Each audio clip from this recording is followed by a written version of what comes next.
aí, como é que vocês estão? Eu estou maravilhosamente bem, melhor agora aqui gravando mais uma videoaula para vocês. E hoje eu irei ministrar o componente curricular de História. E como vocês sabem, antes de começar nossa aula, vamos lá para aquele local aí, tranquilo na casa de vocês? Já estão aí? Ótimo! Agora vamos pegar o nosso livro de História, certo, meus amores? Por quê? Hoje nós estamos voltando ao nosso livro de História, porque já encerramos o nosso lindo projeto Minha Terra Tem História, onde eu tenho certeza que vocês enriqueceram ainda mais o conhecimento de vocês sobre a nossa cidade, Itabaianinha. Então agora vamos voltar ao nosso livro para os conteúdos do livro, certo? Então vocês irão abrir na página 86. Já colocaram? E irão ver esse título aqui, A Formação do Povo Brasileiro. Antes de começar a explicar, vamos analisar essa imagem. Vocês estão vendo o que, meus amores?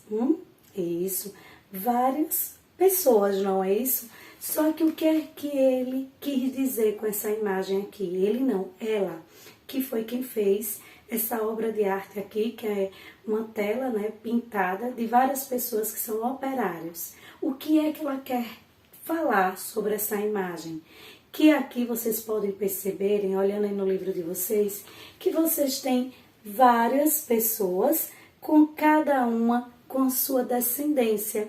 Nós temos aqui africanos, italianos, holandeses, indígenas, não é isso? Europeus. Então, isso aqui ela quer dizer o quê? Que o nosso povo brasileiro é uma mistura de povos, que assim formou a nossa nação brasileira, certo? Aí, embaixo, aqui no ponto de partida, na página 87, ela diz assim: qual a relação da pintura apresentada com o título desta unidade? O título desta unidade é a formação do povo brasileiro. Ela quer perguntar aqui qual a relação dessa pintura, dessa tela feita por Tarsila Amaral, com esse título, A Formação do Povo Brasileiro. O que é que vocês acham que isso tem? Qual a relação? Isso mesmo, meus amores, está representando a formação do povo brasileiro, as suas miscigenações, as suas misturas, não é isso? De europeus, com africanos, com portugueses, não, europeus, italianos, holandeses, indígenas, africanos. É isso aqui, que essa imagem, essa pintura, tem a ver com esse título dessa unidade agora que iremos estudar. Já na segunda questão, ela diz assim: quem é a autora da pintura e quando ela foi produzida? Muito fácil, meus amores. Olhem aqui, quem é a autora? Olhem, isso, Tarsila do Amaral. E quando ela foi produzida? São duas perguntas em uma. Olha aqui, em 1933. Essa a resposta que vocês irão colocar lá na segunda questão, certo? Desse ponto de partida. Já na terceira questão diz assim: como podemos definir a composição etênica do povo brasileiro na atualidade? Como nós podemos definir essa composição, essa mistura? Isso, em 3 grandes grupos. Basicamente isso. E quais são esses 3 grandes grupos, professora? Indígenas, africanos e europeus. São esses 3 grandes grupos que faz com que essa composição do povo brasileiro agora na nossa atualidade. E aí ainda ele faz uma outra pergunta aí na terceira questão. E quais são as suas origens? Lembram que eu falei agora? Indígena, africanos e europeus. E quais são as origens desses povos que eu acabei de falar? Os indígenas, que aqui já estavam, não é isso? Descendentes dos nossos povos aqui, já estavam aqui. E os africanos? Como foi que veio? Como foi que fez essa formação? Como é que ele pode compor o nosso povo? Foram os escravos trazidos à força da África, né? Então acabou virando, né, esse povo africano aqui na nossa terra. Porque na nossa terra não, no nosso país, Brasil, porque eles foram trazidos à força da África para trabalhar aqui como escravos. E os europeus? Os europeus vieram para aqui, para, como vocês sabem, né, explorar toda a nossa riqueza e acabando ficando aqui e formando o povo português, né, a colônia portuguesa. Então, são essas aqui a nossa miscigenação, as nossas misturas. Esses 3 grandes grupos foi o que mais formou, né, o nosso povo aqui, a nossa formação brasileira. Mas não devemos esquecer que tivemos os holandeses e os italianos e outros mais, certo, meus amores? Agora, vamos colocar aqui na página 88, onde diz assim: a necessidade de colonizar. Como assim colonizar? Vamos entender o que ele quer dizer? No início do século XVI, os portugueses passaram a explorar as riquezas naturais do Brasil. Lembram que eu falei que eles vieram para aqui, né, para o nosso país, para explorar as nossas riquezas? Contudo, olha aí eles, espanhóis, holandeses e principalmente franceses, também promoveram nessa época viagens marítimas ao território, realizando trocas de produtos com indígenas, abastecendo seus navios com pau-brasil e outros produtos de valor comercial para os europeus. De acordo com o Tratado de Tordesilhas, assinado pelos reis de Portugal e da Espanha, as terras indígenas deveriam ser divididas entre portugueses e espanhóis. Vocês viram, meus amores, as terras indígenas deveriam ser divididas. As terras eram dos índios e elas deveriam ser divididas. Vocês concordam com isso? Claro que não. É por isso que muitas das vezes a gente ainda está vendo essa briga dos índios em relação às suas terras, porque eles estão perdendo os seus direitos, certo? E aí diz: entretanto, os demais reis europeus contestavam as determinações desse tratado. O rei francês Francisco I, por exemplo, questionou, dizendo: o sol brilha para mim como para todos os outros. Eu gostaria de ver a cláusula do testamento de Adão, que me exclui da divisão do mundo. Então, essa imagem aqui é do rei, né, Francisco, do rei francês Francisco I, onde ele diz essa linda mensagem, que o sol brilha para mim como para todos os outros.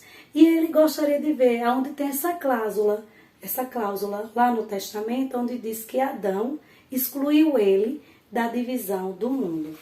Então, essa imagem aí é uma pintura, foi feita em 1530, representando o rei da França, Francisco I. Certo, meus amores? E aí, como vocês podem ver aqui, está embaixo como era o Tratado de Tordesilhas, onde diz assim: o Tratado de Tordesilhas foi assinado em 1494. Esse tratado estabelecia uma linha imaginária, localizada a 370 léguas a oeste das ilhas de Cabo Verde. Quando ele disse léguas, vocês sabem o que significa? Está aí com essa palavrinha vermelha? Então vamos ver o significado. Diz assim, que era medida de distância que equivale a cerca de 6,5 km. Então, quando ele diz léguas, é essa medida de distância, que equivale a 6,5 km, certo? E aí ele continua: as terras situadas a leste dessa linha seriam de Portugal e as terras a oeste seriam da Espanha. Então, esse tratado, essa linha aqui, imaginária, porque ela não existe, mas foi uma forma deles poderem dividir. Uma parte aqui ficaria para a Espanha e a outra parte para Portugal. E é onde o rei da França questiona por que ele não entrou nessa divisão aqui. Certo, meus amores? Aí, se vocês puderem ver, tem dizendo que o Tratado de Tordesilhas, né, foi assinado em 7 de junho de 1494. Está aí no mapazinho, onde vocês podem ver essa data. Já na página 89, depois que eles fizeram essa divisão do Tratado de Tordesilhas, eles vieram aqui para a ocupação do território. Vamos ver como foi feita essa ocupação? A coroa portuguesa, sentindo-se prejudicada com a presença de outros europeus no Brasil, organizou algumas expedições marítimas com o objetivo de expulsá-los da região. Por volta de 1530, decidiu iniciar a colonização do território e, assim, garantir sua posse para o Reino de Portugal. Como vocês podem ver aqui, nessa gravura aqui ao lado, está tendo nessas expedições marítimas que ocorreu em 1530, aonde o rei de Portugal resolveu colonizar e expulsar outros europeus que estavam aqui no Brasil. E aí diz, olha, a gravura do século XVI, de Théodore de Brie, que representa um combate naval entre portugueses e franceses no litoral do Brasil. Então, eles começaram esse combate para os portugueses, expulsando os franceses aqui do nosso Brasil. Embaixo ele continua. A primeira expedição colonizadora enviada ao Brasil foi comandada por Martim Afonso de Souza. Ele fundou, em 1532, a Vila de São Vicente, no litoral do atual hoje estado de São Paulo. Então, ele criou, essa Vila São Vicente no litoral, onde hoje é o estado de São Paulo. Do lado aqui vocês estão vendo, que é um mapa do século XVI, representando essa Vila São Vicente, aqui onde hoje é o estado de São Paulo. Vocês podem ver como foi feita, que era lá no litoral, por isso que vocês estão vendo o mar, aqui no litoral, onde hoje é São Paulo, era a Vila de São Vicente. Ao lado ele continua. Para tornar as terras produtivas e obter lucros para a coroa, foram estabelecidos engenhos para a produção de açúcar. Em São Vicente foram construídos os primeiros engenhos. Então eles precisavam ter dinheiro e precisavam gerar lucro para a coroa portuguesa. Então o que foi que eles inventaram? Criaram, construíram os engenhos de açúcar. E onde foram construídos os primeiros engenhos de açúcar? Lá na Vila de São Vicente, onde hoje é o estado de São Paulo. Naquela época, o açúcar era um produto muito valorizado na Europa e sua produção e comercialização rendiam altos lucros para a coroa portuguesa. E até hoje, meus amores, o açúcar deu uma subida muito grande de valor e todas essas riquezas que antes eram de grande valor para eles, hoje permanece também sendo. E aí vocês podem ver quanta coisa mudou. Hoje não é mais a Vila de São Vicente, mas sim o estado de São Paulo. E assim foi feita a formação do nosso povo, o nosso povo brasileiro, certo? Então eu espero que vocês tenham gostado da aula de hoje, de conhecer mais um pouquinho essa miscigenação que existe aqui no nosso país e procure pesquisar mais. Está bem, meus amores? Um beijão e até a próxima aula.